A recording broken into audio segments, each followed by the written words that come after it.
फ़ाइज़ का बाप शदीद गुस्से में आ चुका है और कहकशा को बुलाता है। कहता है कि मैंने आज तक तुम्हारी ही सुनी है, लेकिन अब नहीं। अब मैं तुम्हारी एक नहीं सुनने वाला, बल्कि मैंने अब ठान लिया है कि अब जो कुछ भी हो जाए हरीम इस घर में आकर ही रहेगी।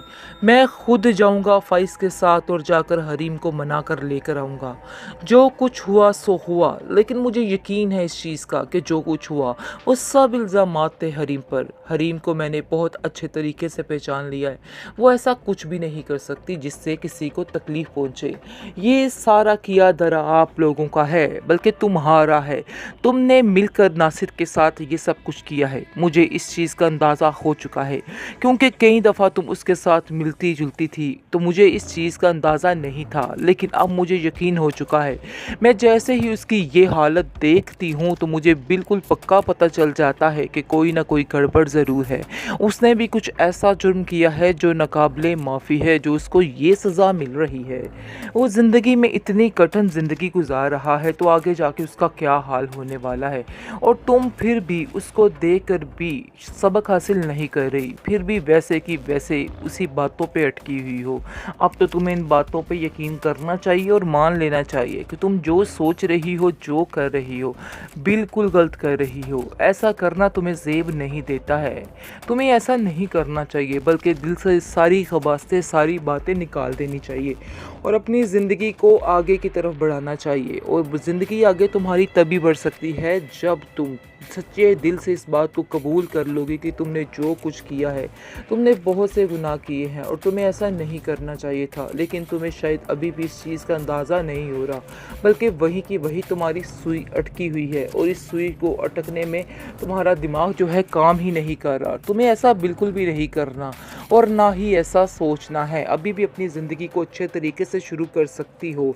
मुझे यकीन है कि तुम्हें मेरी बात की ज़रूर समझ आई होगी। अगर नहीं आई तो तुम्हारा अंजाम देख लेना क्या होगा। लेकिन मैं हरीम को इस घर में ला कर ही दम लूँगा, क्योंकि अब मैं जान चुका हूँ कि क्या हकीकत है और क्या हकीकत नहीं है। क्या आप लोगों ने जो करना था कर लिया है? मज़ीद अब क्या मेरी ज़िंदगी में ज़हर घोलेंगे? इस पर वो कहती है नहीं, अभी भी कुछ नहीं बिगड़ा। मैं फ़ाइज़ के पास जाऊँगी और उसको सारे सबूत दिखाऊँगी और सारी असलियत बताऊँगी कि मेरे बेटे ने जो किया गलत किया। लेकिन सिर्फ एक दफ़ा आप सब उसे माफ़ी दे दो, और माफ़ी उसको तब तक नहीं मिलेगी जब तक तुम फ़ाइज़ की ज़िंदगी में दोबारा वापस नहीं जाओगी। जिसको सुनकर हरीम इनकार कर देगी और कहेगी माफ़ तो मैं आपको कर चुकी, लेकिन मैं दोबारा उन जैसे लोगों की ज़िंदगियों में वापस लौटना नहीं चाहती हूँ। क्योंकि फ़ाइज़ को थोड़ा-सा तो मोहब्बत का भरम रखना चाहिए था। उसने तो सारी हदें ही पार कर दी। उसने तो ये सोचा तक नहीं कि क्या झूठ है और क्या सच है। उसने सिर्फ़ और सिर्फ़ अपनी ही सुनी और अपनी ही सुनाई है। इसलिए वो सोच कर पक्का अहद कर चुकी है कि नहीं, वो ऐसा नहीं करेगी। इन लोगों के साथ दोबारा उसका गुज़ारा नहीं हो सकता है, क्योंकि लाइबा भी उसको समझाने की कोशिशों में मसरूफ़ है और कहती है कि भाभी आप एक दफ़ा उसको माफ़ कर दें। आगे से आप देखेंगे कि वो कहती है कि नहीं, मैं इसको माफ़ नहीं कर सकती, बल्कि माफ़ तो कर चुकी हूँ, लेकिन दोबारा इस जंगल में नहीं आ सकती जहाँ सिर्फ़ और सिर्फ़ वीरानी ही वीरानी है, क्योंकि आप सबके दिल वीरान हो चुके हैं। शायद आपको इस चीज़ का अंदाज़ा नहीं है। आगे से आप देखेंगे कि लाइबा कहती है कि मैं तो आपसे माफ़ी माँग रही हूँ। मैंने जो कुछ किया है आज तक, बल्कि अपनी माँ के हिस्से की और फ़ाइज़ के हिस्से की भी माफ़ी माँग रही हूँ। अगर आप हमें माफ़ कर देंगी तो हमारी ज़िंदगी आसान हो सकेगी, वरना हमारी ज़िंदगी में बहुत सी मुश्किलात है। हमें खुद समझ नहीं आ रही कि इनको कैसे लाइबा सुलझाएं। दिल ही दिल में फ़ैसला कर लेती है कि वो फ़ाइज़ और हरीम को मिलाकर ही दम लेगी, क्योंकि वो जानती है कि अगर ऐसा ना किया तो उसकी सारी ज़िंदगी दांव पर लग सकती है, बल्कि लग चुकी है। और ये सब कुछ इस वजह से ही हुआ है क्योंकि उसकी माँ ने सबकी ज़िंदगी अजीरन कर रखी थी और वो समझती है कि ये उस चीज़ की ही सज़ा है। लेकिन उसकी माँ अभी तक ये समझने का नाम ही नहीं ले रही और अभी तक वो यही कह रही है कि नहीं, ऐसा नहीं हो सकता।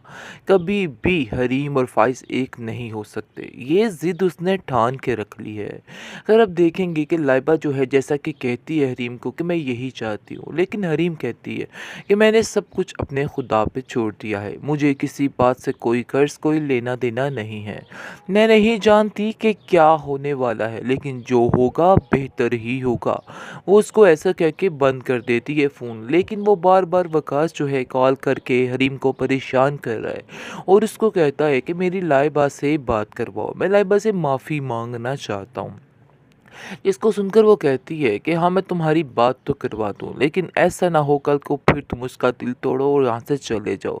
मैं ऐसा हरगिज़ बर्दाश्त नहीं करूँगी। आगे से आप देखेंगे कि वकास उसको कहता है कि उन लोगों ने आपके साथ क्या कुछ नहीं किया, लेकिन फिर भी आपके दिल में उन लोगों के लिए इतनी मोहब्बत है, तो आप कितनी अच्छी हैं, लेकिन उन लोगों ने आपको पहचाना ही नहीं। ये सब बातें सुनकर हरीम कहती है कि ये हमारा आपस का मामला था, लेकिन बात कोई और सुलझाने वाली है, उसको सुलझाना तुम्हारी ज़िम्मेदारी है और तुम्हें चाहिए कि तुम जाकर उससे माफ़ी मांगो और जो कुछ किया था उसको ठीक कर दो। आगे से आप देखेंगे कि वकास की ये सारी बातें बताती है लाइबा को और लाइबा को कहती है कि तुमसे मिलना चाह रहा है वकास, और कहता है कि मैं सारी बातें क्लियर करना चाहता हूँ। लाइबा जो है वो कहती है हाँ ठीक है, मैं इस चीज़ की हामी भरती हूँ, ऐसा ही करना चाहिए। जैसे ही आप देखेंगे कि दोनों मिलते हैं तो काफ़ी बड़े क्रिएट होते हैं। वो उसको कहती है कि आखिर क्या वजह थी कि तुमने ऐसा किया? एक पल में तुमने अपनी माँ के कहने पे हर चीज़ ख़त्म कर दी। तुम्हें ऐसा नहीं करना चाहिए था। आगे से वो कहता है कि मैं इस गलती का कफ़ारा अदा करना चाहता हूँ और सब कुछ ठीक कर दूँगा। तुम्हें परेशान होने की कोई ज़रूरत नहीं। वो उसको काफ़ी तसल्ली देता हुआ नज़र आ रहा है और कहता है कि तुम बिल्कुल फ़िक्र मत करो, सब कुछ ठीक हो जाएगा। ये इस बात सुनकर वो बहुत ज़्यादा खुश होती है और वहाँ से चली जाती है। दूसरी तरफ उसका ज़ख्म जो है नासिर का दिन ब दिन मज़ीद ख़राब होता जा रहा है। उसकी हालत बिगड़ती जा रही है। हुस्ना तो जैसे जान चुकी है। वो उसको कहती है कि असल वजह ये है कि तुमने जो बीज बोया था आज वही काट रहे हो। तुमने जो कुछ किया था हरीम के साथ, ये सब कुछ तुम्हारे आगे आ रही हैं। काश तुम्हें इन बातों की समझ आ जाती तो बहुत अच्छा हो जाता। मुझे यकीन है कि अभी भी तुम सब कुछ ठीक कर लोगे। सबको जाकर बताओ हरीम की हकीकत कि हरीम ने ऐसा कुछ भी नहीं किया, फिर जाकर तुम्हारा दिल का बोझ जो है वो हल्का हो सकता है, वरना कुछ भी नहीं होने वाला है। जिसको सुनकर वो आप देखेंगे कि नासिर कहता है हाँ ये बात तो है, मैं भी यही चाहता हूँ कि अब सारी चीज़ें खोल कर सामने ले आऊँ, क्योंकि मैं भी इस तकलीफ़ से तंग आ चुका हूँ और मुझे यकीन है कि ये सारा कुछ इसी बात का नतीजा है कि जो कुछ मैंने किया है, और आज मुझे इस चीज़ का एहसास भी हो रहा है।